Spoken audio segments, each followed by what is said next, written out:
ายข้อมูลข่าวสารจากรัฐจัดเต็มข่าวเด่นในพื้นที่เมืองเหนือเวลาดี4 โมงแลงในรายการอู้ข่าวเจ้าเหนือตามวิทยุแห่งประเทศไทยภาคเหนือตอนบนถิ่นฟ้าล้านนาตะวันออกฟังได้ที่ สวท8 FM 91 เมกะเฮิรตซ์ สวทน่าน FM 94.75 เมกะเฮิรตซ์ สวทเจียงไฮ้ FM 95.75 เมกะเฮิรตซ์ และสวทพะเยา FM 95.25 เมกะเฮิรตซ์ พร้อมรับชมตาม Facebook เพจสวท8เพจสวทเจียงไฮ้เพจสวทน่านกรมประชาสัมพันธ์และเพจสถานีวิทยุกระจายเสียงแห่งประเทศไทยจังหวัดพะเยาสดพร้อมกันออนแอร์และออนไลน์อู้ข่าวเจ้าเหนืออู้จ๋าประสาคนเมืองเหนือ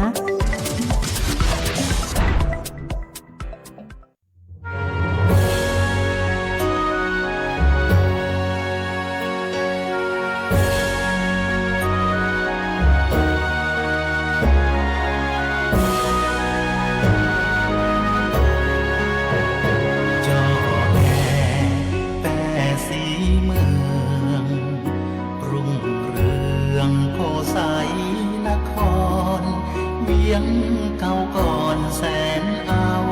รณ์ใจดินจีเก่าเล่าตำนานสืบเจือวงวานลูกหลานเวียงใจ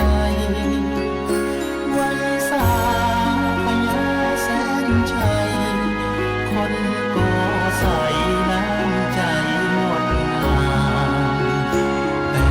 เอ่ยเมืองสาวตำนานทะลอเจิญไปพอทำทานคอยเจิญแวะมาแพ็กเมืองผีวัดวางพระบาทเลิศรอยไม้สักเฮามีบ่อน้อยกลางดงดอยน้ำตกเย็นใส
ข่าวเจ้าเหนืออู้จ๋าประสาคนเมืองเหนือเวลาดี4 โมงแลงทางสวท8 91 เมกะเฮิรตซ์สวทน่าน 94.75 เมกะเฮิรตซ์สวทเจียงไฮ้ 95.75 เมกะเฮิรตซ์และสวทพะเยา 95.25 เมกะเฮิรตซ์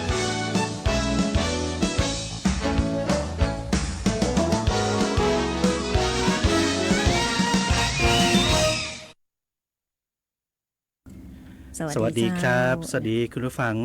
สวท8สวทนานสวทเจียงไฮ้แล้วก็สวทพะเยาครับปะกันเหมือนเดิมเวลาดี4 โมงแรงกับรายการอู้ข่าวเจ้าเหนือ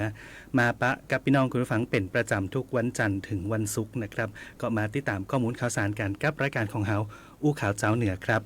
อยู่เป็นเพื่อนกัน1 ชั่วโมงตรงนี้นะเจ้าปกติเฮาปะกันวันพุธนะวันนี้บ่ต้องตกใจนะเจ้าสลับกับไอแก้วนะไอแก้วจะไปเหมาพุ่นนะพุธพฤหัสศุกร์นะเจ้า ในรอบสัปดาห์นี้นะเจ้าก็อยู่เป็นเพื่อนกันเนาะบอกว่าจะเป็นสวทไหนเป็นแม่คายนะเจ้าก็จะได้รับทราบข้อมูลข่าวสาร4จังหวัดไปพร้อมๆกันนะเจ้าพะเยาเจียงไฮ้แปรน่านนะคุณผู้ฟังก็ติดตามชมฟังเฮาได้นะเจ้าตังสวทพะเยา FM 95.25 เมกะเฮิรตซ์สวทเจียงไฮ้ FM 95.75 เมกะเฮิรตซ์สวทแปร FM 91 เมกะเฮิรตซ์สวทน่านนะ FM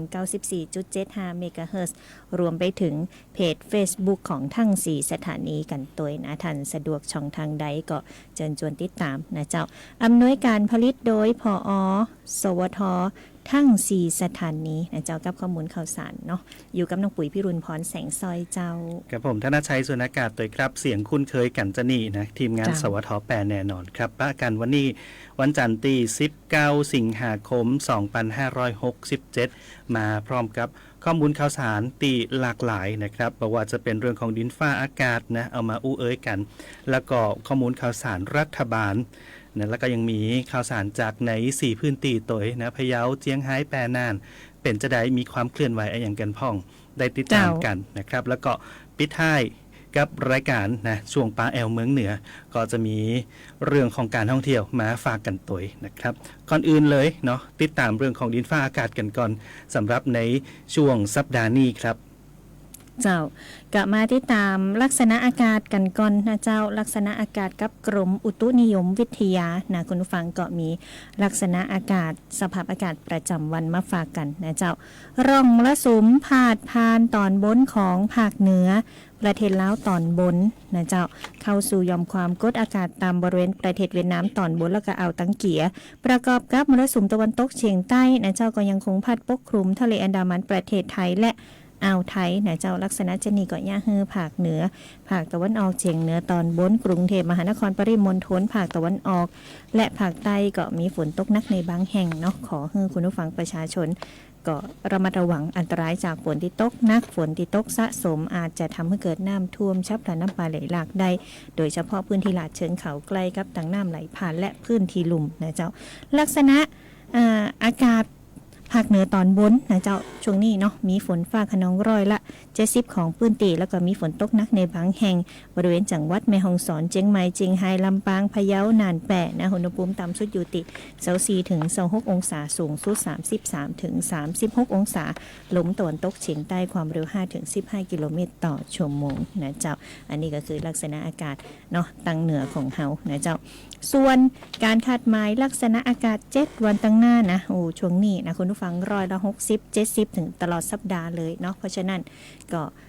ใจรถใจถนนด้วยความระมัดระวังนะใครจะเดินทางไปตั้งใดนะพอสภาพอากาศกันก่อนนะเจ้าอย่างเช่นแต่ว่ามาแรงเนาะคลึงตึงตั้งมากระตกหัวใจนั่นนะเจ้าก็ขอให้เช็คสภาพอากาศก่อนออกเดินทางกันตัวเนาะใครตีจะเดินทางนะเจ้าแล้วก็เกษตรกรเนาะช่วงนี้เตรียมผลผลิตทางการเกษตรของท่านนะเก็บให้เรียบร้อยนะเจ้าป้องกันความเสียหายที่จะเกิดจากฝนตกน้ำท่วมน้ำป่าไหลหลากอีกนะคุณผู้ฟังระวังกันไว้เนาะเก็บกันไว้ก่อนนะเจ้าครับก็ช่วงนี้สภาพอากาศนะหลายพื้นที่ก็เจอฝนกันอยู่แล้วนะครับก็เตรียมรับมือกันเอาไว้ตัวเต่าตีดู7วันหลังจากนี้นะครับนะบ่น้อยกว่า 60% เลยนะครับของแต่ละพื้นที่ก็เตรียมตัวรับมือกันเอาไว้ตัวนะครับแถมเรื่องนึงนะอยากจะฝากเชิญชวนคุณผู้ฟังแล้วกันเนาะนะก็จะเป็นโอกาสอันดีนะครับที่จะได้เห็นพระราชพิธีอันยิ่งใหญ่นะที่มีมาแต่โบราณนั่นก็คือขบวนพยุหยาตราทางชนละมากนะครับซึ่ง เนื่องในโอกาสพระราชพิธีมหามงคลเฉลิมพระชนมพรรษา6 รอบ 18 กรกฎาคม 2567 ก็จะมีการเสด็จพระราชดำเนินโดยขบวนพยุหยาตราทางชนละมากในประมาณเดือนตุลาคมนี้นะครับก็จะเป็นการเสด็จพระราชดำเนินไปถวายภาพพระกฐินตีวัดอรุณราชวรารามนะครับแต่ก่อนที่จะถึงในช่วงเวลานั้นก็ขอพี่น้องนะเชิญชวนพี่น้องชมสารคดีขบวนพยุหยาตราทางชนละมากเนื่องในโอกาสพระราชพิธีมหามงคลเฉลิมพระชนมพรรษา6 รอบ 18 กรกฎาคม 2567 ออกอากาศตอนแรกวันจันทร์นี้แล้วนะครับวันจันทร์ที่ 19 สิงหาคม 2567 ต่างสถานีวิทยุโทรทัศน์แห่งประเทศไทยช่อง NBT 2 HD นะครับกฎหมายเลข2เนาะรับชมได้ช่วงหลังข่าวในพระราชสำนักนะครับซึ่งก็จะได้หันความเป็นมานะความสวยสดงดงามริ้วขบวนพระราชเรือพระราชพิธีในขบวนพยุหยาตราทางชนละมากนะครับก็จะนำมาเสนอในสารคดีชุดนี้นะครับก็ขอเชิญพี่น้องคุณผู้ชมคุณผู้ฟังนะบอกว่าจะอยู่ในที่ไหนเปิดโทรทัศน์พอกันได้นะครับก็ผลิตโดยกรมประชาสัมพันธ์นั่นเองก็จะมีจำนวนทั้งหมด10 ตอนด้วยกันนะครับตอนแรกนี่ก็จะเป็นเรื่องประวัติความเป็นมาของขบวนพยุหยาตราทางชลมากนะครับแล้วก็จะมีตอนต่อไปก็คือการจัดริ้วขบวนนะตอนที่3เกี่ยวกับเรือพระที่นั่งตอนที่4คือเรือเหล่าแสนยากรตอนที่5เจ้าพนักงานในขบวนพยุหยาตราทางชลมากตอนที่6นำเสนอเรื่องการเฮเรือตอนที่7เสนอการรื้อฟื้นราชประเพณีในรัชสมัยพระบาทสมเด็จพระบรมชนกาธิเบศรมหาภูมิพลอดุลยเดชมหาราชบรมนาถบพิตรตอนที่8คือการอนุรักษ์เรือพระราชพิธีนะครับตอนที่9การเก็บรักษาและตอนที่10การเสด็จพระราชดำเนินขบวนพยุหยาตราทางชลมากในรัชกาลปัจจุบันนะครับทั้งหมด10 ตอนด้วยกันออกอากาศตอนแรกในวันนี้นะครับวันจันทร์ที่19 สิงหาคม 2567 หลังข่าวในพระราชสำนักทางช่อง NBT 2 HD กฎหมายเลข2ครับก็เชิญชมเนาะนะฮะก็เป็นข้อมูลข่าวสารสำหรับช่วงต้นรายการนะครับหลังจากนี้ก็จะไปฟังข้อมูลข่าวสารที่เราเอามาฝากกันในรายการของเรากับช่วงแรกก็คือข่าวสารนโยบายรัฐบาลนะครับคดสวายกระจายข่าวครับ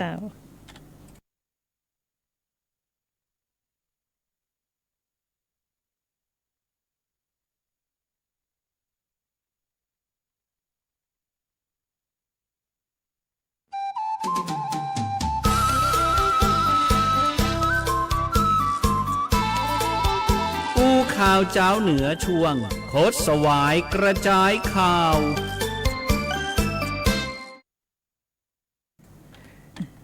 ผิดคิวกันเล็กน้อย ครับช่วงโคตรสวายกระจายข่าวนะครับนะช่วงนี้ก็อยู่ในขั้นตอนของการฟอร์มรัฐบาลใหม่เนาะหลังจากที่ได้มีการแต่งตั้งนายกรัฐมนตรีคนใหม่คนที่31แล้วตะวานี่นะครับก็คือคุณแพทองธารชินวัตรนายกรัฐมนตรีคนที่31ก็ได้มีการรับพระบรมราชโองการแต่งตั้งคือเป็นนายกรัฐมนตรีแล้วนะครับก็ได้มีการอู้กับนักข่าวแถลงข่าวหลังจากเสร็จสิ้นพิธีเนาะเป็นบอกว่าหลังจากนี้นะก็จะเนี่ยฮือเต็มความสามารถนะครับโดยภายหลังพระราชพิธีขออภัยครับภายหลังพิธีรับสนองพระบรมราชโองการนะครับคุณอุ้งอิงเนาะแพทองธารชินวัตรเปิ่นก็ได้มีการแถลงต่อหน้าสื่อมวลชนนะครับโดยเปิ่นบอกว่าก็ขอบคุณสมาชิกสภาผู้แทนราษฎรพรรคร่วมรัฐบาลพี่น้องประชาชนที่ได้ให้ความไว้วางใจมาเป็นนายกรัฐมนตรีคนที่31นะฮะแล้วก็จะฮือคำมั่นสัญญาเอาไว้นะครับว่าจะเนี่ยหน้าที่นี่ฮือดีที่สุดพร้อมกับขอบคุณอดีตนายกรัฐมนตรีต้อยนะครับคุณเศรษฐาทวีสินตีก่อนหน้านี้เปิ่นก็ได้ทุ่มเทแรงกายนะทำงานเพื่อประเทศชาติมาตลอดเกือบ1 ปีที่ผ่านมาแล้วก็ถึงแม้ว่า การเป็นนายกรัฐมนตรีของคุณอุ้งอิงในครั้งนี้เนี่ยบ่ได้เป็นอยู่ในแผนมาก่อนเนี่ยเป็นบอกจะนี่นะบอกบ่ได้บังแผนมาก่อนแต่ก็อยากจะให้ทุกคนมั่นใจนะครับว่ามีความพร้อมและก็เต็มใจที่จะรับใจพี่น้องประชาชนอย่างสุดความสามารถนะอันนี้เฮามีภาพมีเสียงมาให้ได้ติดตามรับชมรับฟังกันตัวครับตำแหน่งนายกรัฐมนตรีเป็นตำแหน่งที่มีความรับผิดชอบที่ยิ่งใหญ่พาประเทศชาติผ่านอุปสรรคผ่านปัญหาต่างๆแล้วก็แน่นอนค่ะประเทศไทยของเรายังมีปัญหาเรื่องปากท้องที่รอการแก้ไขอยู่และดิฉันตั้งใจค่ะว่าการได้รับตำแหน่งนี้ดิฉันมีความมุ่งมั่นในการทำให้ปากท้องของพี่น้องประชาชนดีขึ้นดิฉันมีความตั้งใจที่จะผลักดันนโยบายทางเศรษฐกิจอย่างต่อเนื่องค่ะไม่ว่าจะเป็นการกระตุ้นเศรษฐกิจครั้งใหญ่เป็นปัญหาของยาเสพติดหรือระบบสุขภาพทั่วหน้า30 บาทรักษาทุกที่และแน่นอนค่ะดิฉันยังคงจะผลักดันนโยบาย Thailand Soft Power อย่างต่อเนื่องตั้งแต่ที่ได้เริ่มทำมาตั้งแต่ต้นค่ะดิฉันมีความตั้งใจที่จะร่วมงานกับทุกภาคส่วนเพื่อที่จะผลักดันนโยบายต่างๆเหล่านี้ให้สำเร็จลุล่วงและก็ขอให้ทุกท่านได้ติดตามการแถลงนโยบายอย่างเป็นรูปธรรมได้ในเดือนกันยายนนี้ค่ะสุดท้ายดิฉันอยากจะขอขอบคุณพลังที่สำคัญที่สุดพลังอันยิ่งใหญ่นั่นก็คือพลังของพี่น้องประชาชนค่ะทั้งที่เลือกดิฉันและไม่ได้เลือกดิฉันขอสัญญาว่าจะทำหน้าที่นี้อย่างเต็มความสามารถโดยที่ไม่มีการแบ่งแยกความแตกต่างทุกเพศทุกวัยทุกความหลากหลายดิฉันในฐานะของนายกรัฐมนตรีคนที่31ในฐานะแม่ในฐานะลูกในฐานะเพื่อนดิฉันมีความมุ่งมั่นตั้งใจค่ะที่จะทำให้ประเทศไทยทุกตารางนิ้วเป็นพื้นที่ของโอกาสเป็นพื้นที่ที่คนไทยทุกๆคนจะกล้ามีความฝันกล้ามีความคิดที่สร้างสรรค์และกล้ากำหนดอนาคตของตัวเองค่ะขอบคุณค่ะก็เป็นเสียงของท่านนายกรัฐมนตรีคนใหม่นะคุณแพทองธารชินวัตรที่ได้แถลงต่อสื่อมวลชนภายหลังพิธีรับสนองพระบรมราชโองการโปรดเกล้าโปรดกระหม่อมแต่งตั้งเป็นนายกรัฐมนตรีเมื่อตะวานี้นะครับจากการแถลงนะเพิ่นก็ได้มีการตอบคำถามสื่อมวลชนตัวนะครับได้บอกว่าจะมีการสานต่อนโยบายนะเศรษฐกิจต่างๆนะเรื่องของการผลักดันซอฟต์พาวเวอร์ตัวก็บอกว่าจะมุ่งมั่นเนี่ยให้ปากท้องของพี่น้องประชาชนนั่นดีขึ้นนะครับแล้วก็จะมีการผลักดันนโยบายทั้งเศรษฐกิจอย่างต่อเนื่องบอกว่าจะเป็นการกระตุ้นเศรษฐกิจทั้งใหญ่ปัญหายาเสพติดระบบสุขภาพทั่วหน้า30 บาทรักษาทุกที่แล้วก็ซอฟต์พาวเวอร์ที่มีการทำงานมาตั้งแต่ต้นนะจะผลักดันอย่างต่อเนื่องแล้วก็จะทำงานร่วมกับทุกภาคส่วนเพื่อผลักดันนโยบายต่างๆเนี่ยให้สำเร็จลุล่วงแล้วก็ขอให้พี่น้องสามารถติดตามการแถลงนโยบายอย่างเป็นทางการภายในเดือนกันยายนนี้แน่นอนนะว่าพอฟอร์มทีมรัฐบาลขึ้นมาใหม่ก่อนที่จะเริ่มทำงานก็จะต้องมีการแถลงนโยบายต่อรัฐสภาไว้ตัวนะครับก็สามารถติดตามกันได้แล้วเกี่ยวกับเรื่องโครงการดิจิทัลวอลเล็ตนะฮะก็ได้มีการย่ำถึงเรื่องนี้ตัวนะจากการตอบคำถามผู้สื่อข่าวเป็นบอกว่าจะมีความตั้งใจในการดำเนินโครงการดิจิทัลวอลเล็ตซึ่งเป็นการกระตุ้นเศรษฐกิจครั้งยิ่งใหญ่ของประเทศซึ่งปีที่แล้วเนี่ยจากการเลือกตั้งเนาะได้มีการหาเสียงเอาไว้ซึ่งโครงการดิจิทัลวอลเล็ตเนี่ยก็มีการศึกษาและสังเคราะห์นโยบาย มาเป็นอย่างดี แต่ในช่วง1 ปีที่ผ่านมานะมีเหตุการณ์อย่างต่างๆเกิดขึ้นมากมายสภาพเศรษฐกิจต่างๆเนี่ยเปลี่ยนแปลงไปก็เลยต้องมีการศึกษารับฟังข้อคิดเห็นอย่างเพิ่มเติมรวมไปถึงการดำเนินโครงการเนี่ยต้องอยู่ภายใต้พระราชบัญญัติวินัยการเงินการคลังตัวสิ่งที่จะเนี่ยต่อไปนะหลังจากเป็นนายกแล้วนะฮะฟอร์มทีมรัฐบาลเรียบร้อยแล้วก็คือเนื้อหารายละเอียดของโครงการนี้จะต้องมีความชัดเจนจะมีการรับฟังความคิดเห็นอย่างต่อเนื่องแล้วรวมไปถึงความตั้งใจในเป้าหมายการกระตุ้นเศรษฐกิจเนี่ยยังคงอยู่อย่างแน่นอนจะได้ก็ตามเนาะนโยบายต่างๆเนี่ยพรรคเพื่อไทยซึ่งเป็นเจ้าของนโยบายเนี่ยจะดำเนินเพียงพรรคเดียวบ่ได้ก็จะต้องมีการหารือกับทางพรรคร่วมรัฐบาลตัวนะครับก็ต้องติดตามกันต่อไปนะว่าจะเดินหน้าต่อไปจะใดแล้วเปิ้นยังบอกกันนะครับว่ายึดถือคติว่าต้องแก้วันนี้คือดีที่สุดก่อนในการเร่งแก้ปัญหาของประเทศพร้อมกับการทำงานร่วมกับทุกภาคส่วนนะครับซึ่งเรื่องนี้ก็จะต้องไปปรึกษาหารือประชุมกับทุกภาคส่วนบ่ว่าจะเป็นพรรคร่วมรัฐบาลกับอดีตนายกรัฐมนตรีตัวที่มีความสามารถนะซึ่งเชื่อมันว่าบ่มีงานใหญ่ชิ้นไหนที่จะสามารถแยกคนเดียวได้เพราะฉะนั้นต้องอาศัยความร่วมมือนะบอกว่าจะเป็นผู้มีประสบการณ์ต่างๆพรรคร่วมรัฐบาลเนาะแล้วก็ภาคส่วนต่างๆเพื่อผลักดันนโยบายต่างๆเหล่านี้เพื่อเกิดประโยชน์กับประเทศชาติได้นักที่สุดแล้วก็ย้ำนะครับว่าจะมีความตั้งใจเนี่ยหน้าที่นายกรัฐมนตรีให้ดีที่สุดนั่นเองนะครับจะเป็นการแถลงของคุณแพทองธารชินวัตรนายกรัฐมนตรีคนที่31นะจากการตอนนี้ต้องบอกว่าเป็นนายกรัฐมนตรียังเป็นทางการแล้วเนาะเพราะว่ารับสนองพระบรมราชโองการแต่งตั้งเป็นที่เรียบร้อยแล้วครับก็คุณผู้ฟังประชาชนนะเจ้าอาจจะมีข้อคำถามนะคะเรื่องของดิจิทัลวอลเล็ตนี่เนาะฮอตฮิตแกนะเจ้าดิจิทัลวอลเล็ตนี่นะจะได้บ่ได้อยู่นี่นะก็เดี๋ยวติดตามกันต่อไปนะเจ้าถ้ามีข้อมูลข่าวสารเขาก็เอามาเพิ่มเติมเพื่อได้ฟังกันอยู่แล้วเนาะไปต่อกันตีช่วงของข่าวสารบ้านเฮาพะเยาเจียงไฮ้เจ้าพี่น้องพะเยาเจียงไฮ้ก็มีข้อมูลข่าวสารถ้าคุณผู้ฟังคุณผู้ชมอยู่นะเจ้าผู้ข่าวเจ้าเหนือช่วงข่าวสารบ้านเฮาพะเยาเจียงไฮ้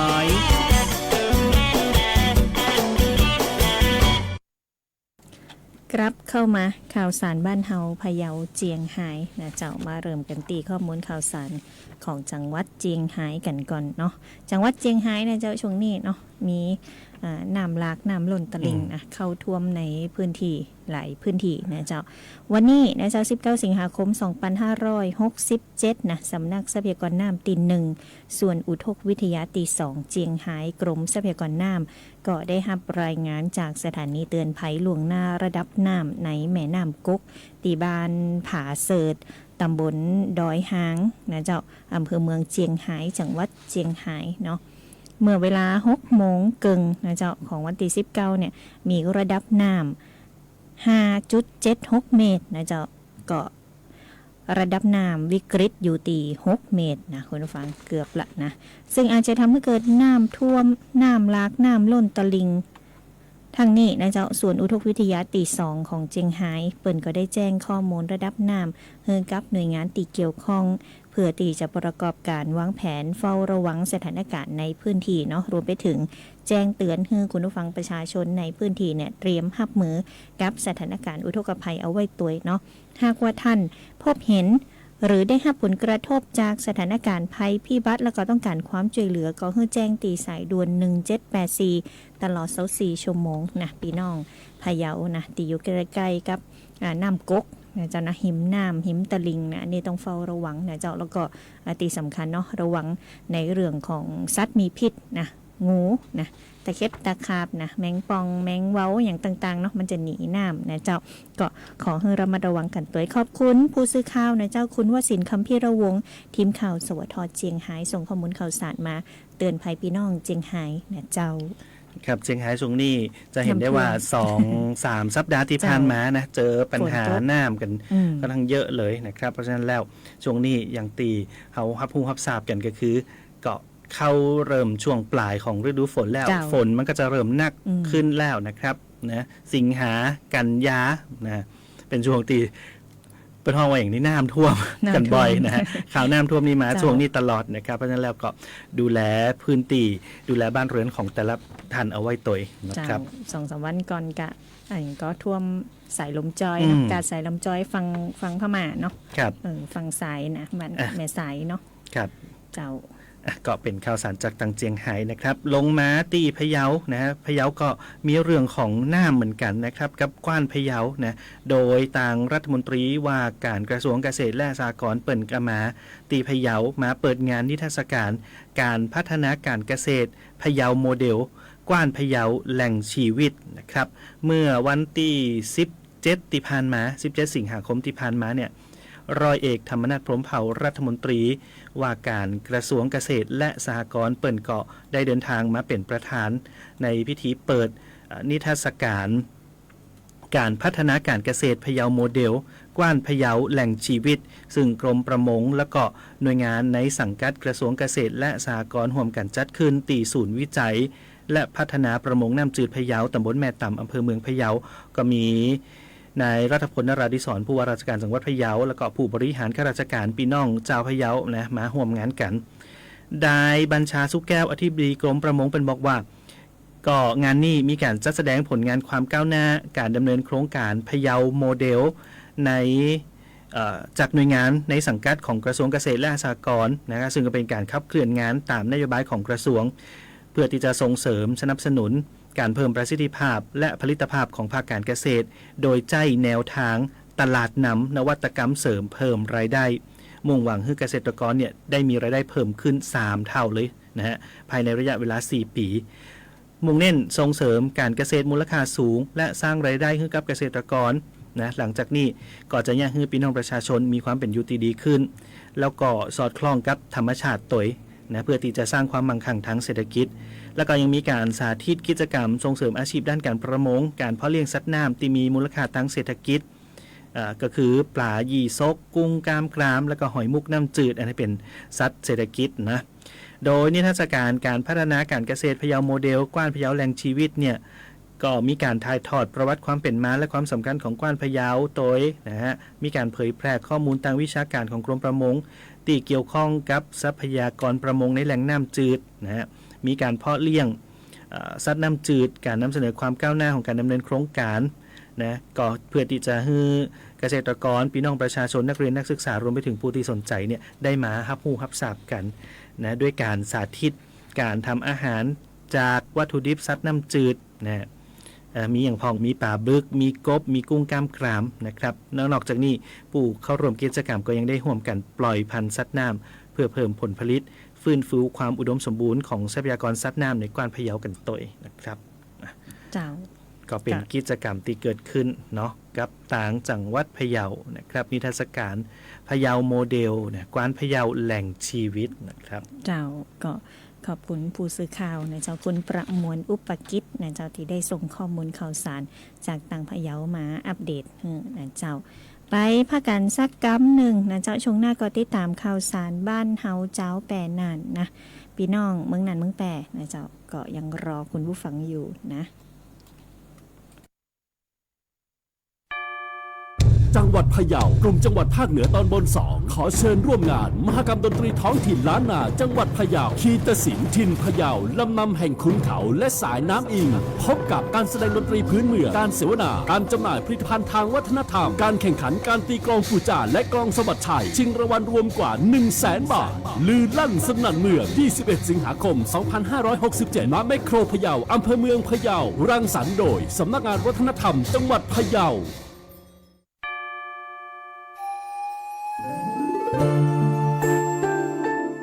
จังหวัดเชียงรายร่วมกับสำนักงานวัฒนธรรมจังหวัดเชียงรายกรมการศาสนากระทรวงวัฒนธรรมขอเชิญศาสนิกชนท่องเที่ยวเส้นทางแสวงบุญในมิติศาสนาศาสตร์ศิลป์เวียงเชียงรายเยี่ยมชมวัดโบสถ์มัสยิดและแหล่งเรียนรู้สำคัญทางประวัติศาสตร์ประกอบด้วยสักการะพ่อพญามังรายมหาราชณอนุสาวรีย์พญามังรายมหาราชไหว้พระขอพรณวัดศรีบุญเรืองวัดศรีเกิดวัดกลางเวียงวัดเมืองวัดมิ่งเมืองและวัดเจ็ดยอด เยี่ยมเยียนมัสยิดดารุนอามาน ขอพรพระเจ้า ณ อาสนวิหารพระแม่บังเกิด และคริสตจักรที่1เวียงเชียงราย สักการะพระแม่อุมาเทวี ณ วัดพระแม่อุมาเทวี และเยี่ยมชมศูนย์วัฒนธรรมนิทัศน์และพิพิธภัณฑ์เมืองเชียงราย 750 ปี ณ ลานธรรมลานศิลป์ สอบถามข้อมูลเพิ่มเติมได้ที่ โทรศัพท์ 053-150-169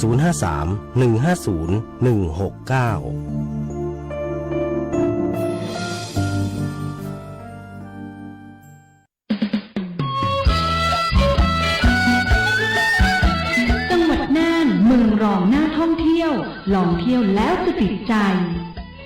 จังหวัดน่านมีแหล่งท่องเที่ยวที่หลากหลาย มีทรัพยากรการท่องเที่ยวที่เป็นสิ่งดึงดูดใจให้นักท่องเที่ยวอยากมาเยี่ยมชมในจังหวัดน่าน ทั้งการท่องเที่ยวเชิงนิเวศในการเยี่ยมชมอุทยานแห่งชาติและธรรมชาติ การท่องเที่ยวเชิงวัฒนธรรมในการเยี่ยมชมวัดวาอาราม และวิถีชีวิตความเป็นอยู่ของประชาชนในจังหวัดน่านที่มีความหลากหลายทางวัฒนธรรม โดยใช้การบริหารจัดการและการมีส่วนร่วมของคนในชุมชนลักษณะประชารัฐโดยนอกจากจะไม่ทำลายต้นทุนการท่องเที่ยวเดิมแล้วยังต้องใช้ประโยชน์ให้สมดุลกับระบบนิเวศมาร่วมกันพัฒนาการท่องเที่ยวจังหวัดน่านให้เกิดความยั่งยืนรักษาประเพณีวัฒนธรรมดั้งเดิมไว้เพื่อต้อนรับนักท่องเที่ยวสู่จังหวัดน่านกันนะคะ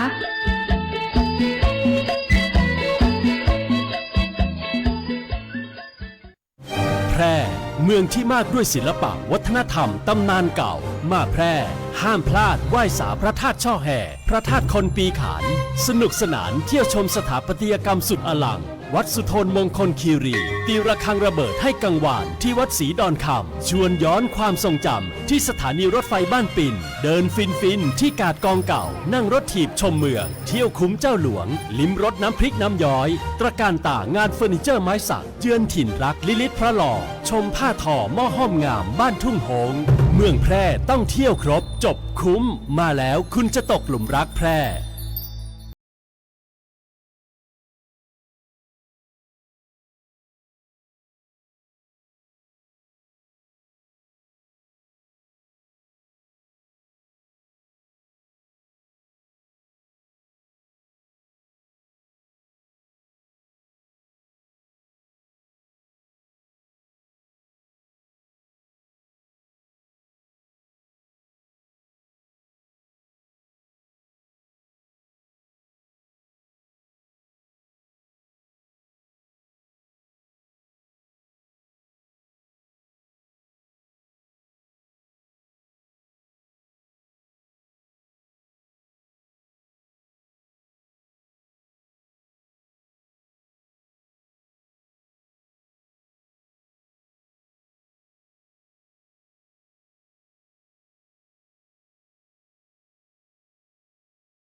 จะรักแพร่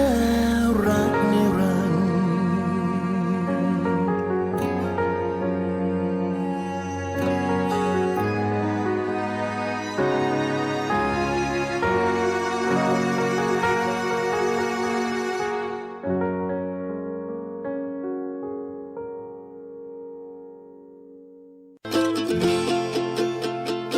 หลากหลายข้อมูลข่าวสารจากรัฐจัดเต็มทุกข่าวเด่นในพื้นที่เมืองเหนือเวลาดี 4 โมงเย็นในรายการอู้ข่าวเจ้าเหนือทางวิทยุถิ่นฟ้าล้านนาสวทเชียงราย FM 95.75 เมกะเฮิรตซ์สวทพะเยา FM 95.25 เมกะเฮิรตซ์สวทแพร่ FM 91 เมกะเฮิรตซ์และสวทน่าน FM 94.75 เมกะเฮิรตซ์พร้อมรับชมทาง Facebook Page สวทแพร่ สวทน่าน กรมประชาสัมพันธ์ สวทเชียงราย และสถานีวิทยุกระจายเสียงแห่งประเทศไทย จังหวัดพะเยา อู้ข่าวเจ้าเหนือ อู้จาประษาคนเมืองเหนือ สดพร้อมกัน ออนแอร์ และออนไลน์ ทางสวทเชียงราย พะเยา แพร่ น่าน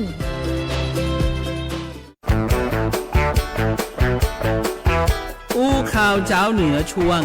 ข่าวสารบ้านเฮาเจ้าแป่น่านกลับเข้ามาข่าวสารบ้านเฮาเจ้าแป่นานนะเจ้าก็อยู่ในช่วงของข่าวสารของ4จังหวัดเฮานะเจ้ามากันตีเมืองน่านนะเจ้าจังหวัดน่านเนาะเปิดมีกิจกรรมสร้างการรับรู้การขับเคลื่อนเมืองน่านสู่การเป็นสมาชิกเมืองสร้างสรรค์ยูเนสโกนะเจ้าด้านหัตถกรรมแล้วก็ศิลปะพื้นบ้านนะเจ้าวันนี้ตีห้องดอกเซียวโรงแรมน่านตรึงใจตำบลผาสิงอำเภอเมืองน่านนะเจ้าดร.ชุมพลมุสิกานนท์รองผู้อำนวยการองค์การบริหารส่วนขออภัยเจ้าองค์การบริหารการพัฒนาพื้นที่พิเศษเพื่อการท่องเที่ยวอย่างยั่งยืนองค์การมหาชนนะเจ้าหรืออพทเนี่ยเปิ้นก็เป็นประธานเปิดกิจกรรมสร้างการรับรู้การขับเคลื่อนเมืองน่านสู่การเป็นเมืองสมาชิกเมืองสร้างสรรค์ขององค์การยูเนสโกในเจ้าด้านหัตถกรรมศิลปะพื้นบ้านเนาะเปิ้นได้บอกว่าเมืองสร้างสรรค์เป็นกิจกรรมตีต้องเกิดจากความร่วมมือของทุกภาคส่วนนะเจ้าเพื่อให้เกิดผลสำเร็จที่เป็นประโยชน์ต่อเมืองอย่างแท้จริงการได้มีโอกาสทำความเข้าใจกับแนวทางเป้าหมายของการของโครงการเครือข่ายเมืองสร้างสรรค์อย่างต่อเนื่องเนี่ยโดยเฉพาะอย่างยิ่งนะเจ้าการตีมีผู้ทรงคุณวุฒิผู้เชี่ยวชาญรวมไปถึงเมืองสร้างสรรค์ที่มีประสบการณ์การดำเนินงานที่ผ่านมาก็รวมแลกเปลี่ยนแนวทางโดยตรงนะเจ้าก็เป็นแห่งหนึ่งแนวทางหนึ่งเนาะที่ช่วยให้ทุกภาคส่วนเนี่ยได้เข้าใจได้มองเห็นแนวทางของการบูรณาการให้สอดคล้องกันเพื่อส่งเสริมพัฒนาหัตถกรรมศิลปะพื้นบ้านของน่านให้เป็นไปได้อย่างเป็นรูปธรรมนักยิ่งขึ้นนะเจ้าและเกิดประโยชน์สูงสุดเนาะด้านนางสุภรดาการดิษยากุลนะเจ้าผู้จัดการอพท.น่านเนี่ยเปิ้นบอกว่าการจัดกิจกรรมนี้นะสร้างการรับรู้การขับเคลื่อนเมืองน่านสู่การเป็นสมาชิกเครือข่ายเมืองสร้างสรรค์ของยูเนสโกนะเจ้าด้านหัตถกรรมและก็ศิลปะพื้นบ้านเนาะมีวัตถุประสงค์เพื่อประชาสัมพันธ์แสดงจุดยืนหรือความมุ่งมั่นตั้งใจของเมืองน่านเป็นการสร้างความเข้าใจตระหนักรู้ถึงเป้าหมายประโยชน์ของการขับเคลื่อนเมืองนะซึ่งก็เป็นสมาชิกเครือข่ายเมืองสร้างสรรค์องค์การยูเนสโกนะเจ้าโดยได้รับเกียรติจากวิทยากรผู้ทรงคุณวุฒิด้านวัฒนธรรมเมืองสร้างสรรค์องค์การยูเนสโกมีคณะทำงานนะเจ้าขับเคลื่อนเมืองสร้างสรรค์เพื่อการท่องเที่ยวอย่างยั่งยืนติปรึกษาคณะกรรมการขับเคลื่อนการยกระดับเมืองน่านสู่การเป็นเครือข่ายเมืองสร้างสรรค์แล้วก็สมาชิกเครือข่ายเมืองสร้างสรรค์ด้านหัตถกรรมศิลปะพื้นบ้านของประเทศไทยเข้าร่วมกิจกรรมนี้นะเจ้านี่เนาะกิจกรรมของเมืองน่านนะเจ้าที่เกิดขึ้นในวันนี้นะเจ้าขอบคุณคุณจักรพันธ์จันทร์เพ็ญโรจน์ทีมข่าวสวทน่านกันตัวเจ้าครับก็เมืองน่านก็เป็นบอกว่าจะได้รุ่มรวยศิลปะวัฒนธรรมต่างๆนะโดยเฉพาะของต่างภาคเหนือนะของไทลื้ออีตัวเนาะนะครับก็สามารถที่จะขับเคลื่อนในเรื่องตรงนี้ให้เป็นเมืองสร้างสรรค์ของยูเนสโกได้เปิ้นก็ได้มีการสร้างความรู้ความเข้าใจให้กับหน่วยงานที่เกี่ยวข้องตัวนะครับมาที่จังหวัดแพร่นะครับ ก็เพิ่งผ่านมาบ่เมินนี่เองนะครับเรื่องของการประเมิน ITA นะก็ถือได้ว่าเมืองแปนี้ประสบความสำเร็จก็เลยต้องมีการถอดบทเรียนเกี่ยวกับเรื่องนี้นะเพื่อที่จะเดินหน้าในปีต่อๆไปนะครับโดยก็ได้มีการจัดกิจกรรมถอดบทเรียนความสำเร็จของการประเมิน ITA นะเป็นการประชุมเชิงปฏิบัติการเสริมสร้างคุณธรรมและความโปร่งใสในการดำเนินงานของหน่วยงานภาครัฐนะครับโดยท่านผู้ว่าราชการจังหวัดแพร่ครับนายชุติเดชมีจันทร์ผู้ว่าราชการจังหวัดแพร่เปิ่นก่อไปเป็นประธานเปิดการประชุมเชิงปฏิบัติการเพื่อเสริมสร้างคุณธรรมและความโปร่งใสในการดำเนินงานของหน่วยงานภาครัฐหรือ ITA จังหวัดแพร่เพื่อเป็นการถอดบทเรียนความสำเร็จของผลการประเมินคุณธรรมและความโปร่งใสในการดำเนินงานคือเป็น best practice นะของจังหวัดแพร่นะครับก็เป็นการถ่ายทอดให้กับองค์กรปกครองส่วนท้องถิ่นและก็หน่วยงานราชการต่างๆที่เกี่ยวข้องในลักษณะของการเรียนรู้ร่วมกันเพื่อที่จะสร้างการมีส่วนร่วมในการขับเคลื่อนประเด็นการต่อต้านการทุจริตและประพฤติมิชอบให้ครอบคลุมทุกหน่วยงานในจังหวัดในงานนี้ก็ได้มีการมอบเกียรติบัตรโดยครับให้กับหน่วยงานและก็องค์กรที่มีผลการประเมิน ITA บรรลุเป้าหมายตามแผนแม่บทยุทธศาสตร์ชาติซึ่งจังหวัดแพร่เองเนี่ยก็ได้มีการขับเคลื่อน ITA นะฮะจนกระทั่งได้รับการประเมินระดับผ่านดีเยี่ยมในประเภทจังหวัดราชการส่วนภูมิภาคต้องบอกว่าเป็นลำดับที่1เลยนะครับเป็นลำดับที่1ของประเทศ2ปีติดต่อกันและในปีนี้ยิ่งพิเศษใหญ่นะครับได้ค่าคะแนนสูงสุดเต็ม100คะแนนเพียงจังหวัดเดียวจากทั้งหมด76จังหวัดทั่วประเทศนะครับผู้ว่าราชการจังหวัดแพร่เป็นบอกว่าความสำเร็จในการขับเคลื่อน ITA ของจังหวัดแพร่เนี่ยสะท้อนการดำเนินงานตามกรอบนโยบายการพัฒนาภาครัฐแผนยุทธศาสตร์และมาตรฐานการดำเนินงานรวมไปถึงกฎหมายต่างๆที่เกี่ยวข้องตัวยังคือจังหวัดแพร่เนี่ยเป็นจังหวัดคุณธรรมที่มีความโปร่งใสในการดำเนินงานของหน่วยงานภาครัฐ 100% ซึ่งทั้งหมดทั้งมวลเนี่ยเป็นผลมาจากความร่วมมือของทุกๆหน่วยงานในจังหวัดที่มีนวัตกรรมที่เป็นเลิศในการป้องกันการทุจริตและการบริหารจัดการที่ดีนะก็เพื่อให้มีเป้าหมายว่าพี่น้องประชาชนคนแพร่นะก็จะได้มีความสุขมีคุณภาพชีวิตที่ดีนั่นเองนะครับผลการทำงานต่างๆเนาะมันก็สะท้อนออกมาจากการประเมินออกมาจากผลงานต่างๆนั่นเองนะครับต้องบอกว่าความโปร่งใสของภาครัฐ 100% เลยสำหรับเมืองแพร่ครับก็เป็นข้อมูลข่าวสารในพื้นที่เมืองแปะเมืองน่านนะครับกับช่วงข่าวสารบ้านเฮาเจ้าแปะน่านครับเจ้าไปติดตามกันต่อเนาะกับปลาแอลเมืองเหนือเจ้าอย่างรอคุณผู้ฟังอยู่วันนี้เจ้าแอลตั้งใดนะติดตามกันเจ้า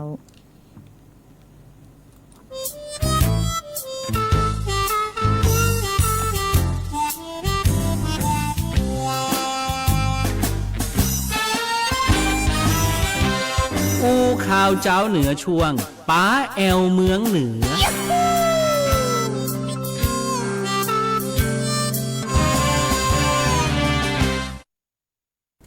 ป้าแอลเมืองเหนือนะครับช่วงนี้เมืองแปะ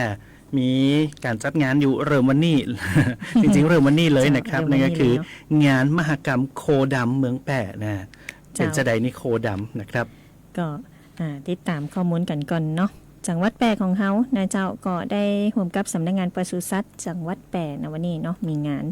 มหกรรมโคดำเมืองแพร่นะแบล็กโกใสนะครั้งที่3นะคุณฟังตีอยู่ในเมืองแปะนะหันไปตั้งเต็มนะเปิดโฆษณาเรื่องของมหกรรมโคดำของเมืองแปะนะเจ้าก็จัดงานกันขึ้นระหว่างวันที่19ถึง21สิงหาคม2567นะเจ้าสถานที่สนามกีฬาเทศบาลตำบลตงฮงนะเจ้าก็เป็นโครงการนะการผลิตการตลาดโคเนื้อคุณภาพดีจังหวัดแปะประจำปีงบประมาณ2567นะเจ้าในกิจกรรมประชาสัมพันธ์เชื่อมโยงการตลาดโคเนื้อคุณภาพดีจังหวัดแปะนะเป็นการเผยแพร่ประชาสัมพันธ์โคดำเมืองแปะหรือว่าแบล็กโกใสนะเจ้าเพื่อเป็นตีหู้จักเป็นตี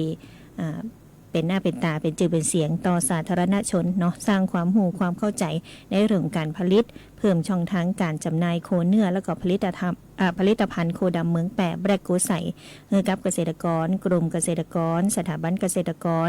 อันเป็นการสร้างมูลค่าเพิ่มนะจากตลอดห่วงโซ่การผลิตการจำหน่ายเนาะแล้วก็สร้างแบรนด์โคเนื้อคุณภาพดีจังหวัดแปะตัวนะเจ้าเชื่อมโยงตลาดระหว่างผู้ผลิตผู้บริโภคแล้วก็ส่งเสริมให้ผู้ประกอบการร้านอาหารในเมืองแปะเนี่ยได้นำเอาโคขุนแบล็กโกใสผลิตภัณฑ์มาเป็นวัตถุดิบในการปรุงอาหารนะเจ้านะโคดำนะตีม้านะแบล็กโกใสโคดำเมืองแปะเนี่ยนะเป็นจะได้นะสวยงามเนื้อสวยงามแค่ไหนรสชาติเป็นจะได้ได้ไปมีคลิปนะมาให้ทำความรู้จักกับโคดำแบล็กโกใสกันสักหน่อยหนึ่งนะครับ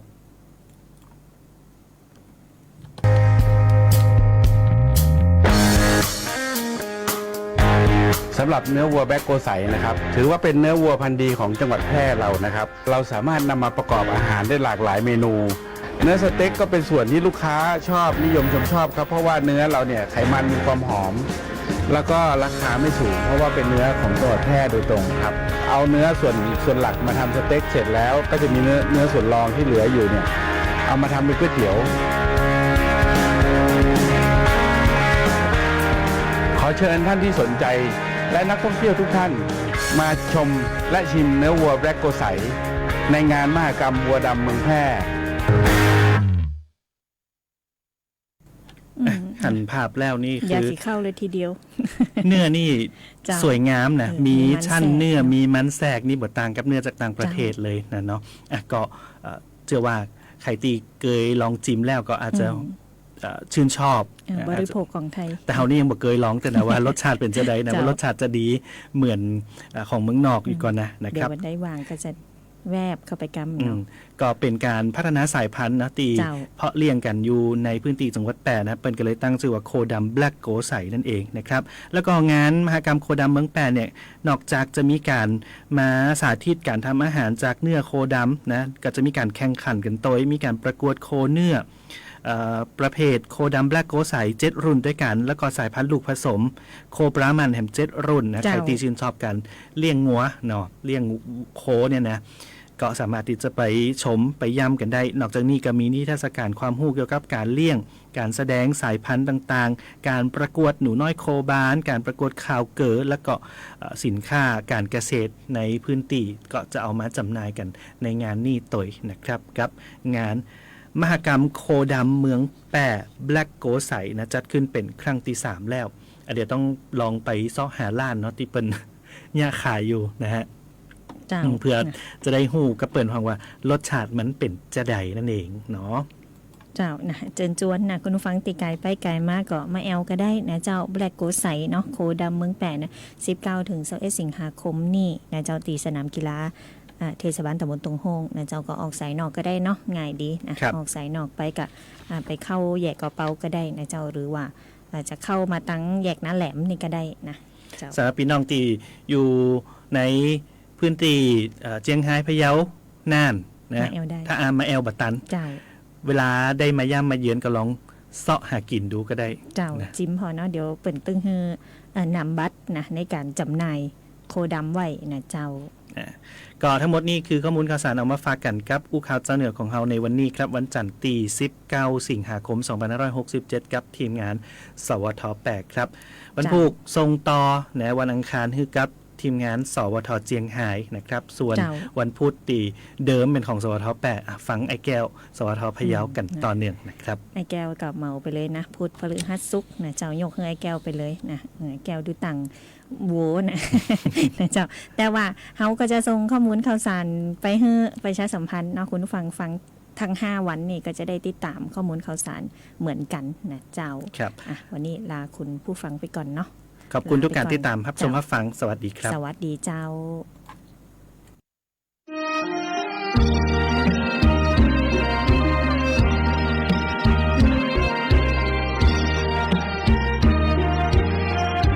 ติดตามรายการอู้ข่าวเจ้าเหนืออู้จากประสาคนเมืองเหนือเวลาดี4 โมงแหลงทางสวท8 91 เมกะเฮิรตซ์สวทน่าน 94.75 เมกะเฮิรตซ์ สวทเจียงไฮ้ 95.75 เมกะเฮิรตซ์และสวทพะเยา 95.25 เมกะเฮิรตซ์และชมผ่านทางเฟซบุ๊กเพจสวท8สวทน่านกรมประชาสัมพันธ์สวทเจียงไฮ้และสถานีวิทยุกระจายเสียงแห่งประเทศไทย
แล้วม่วนใจ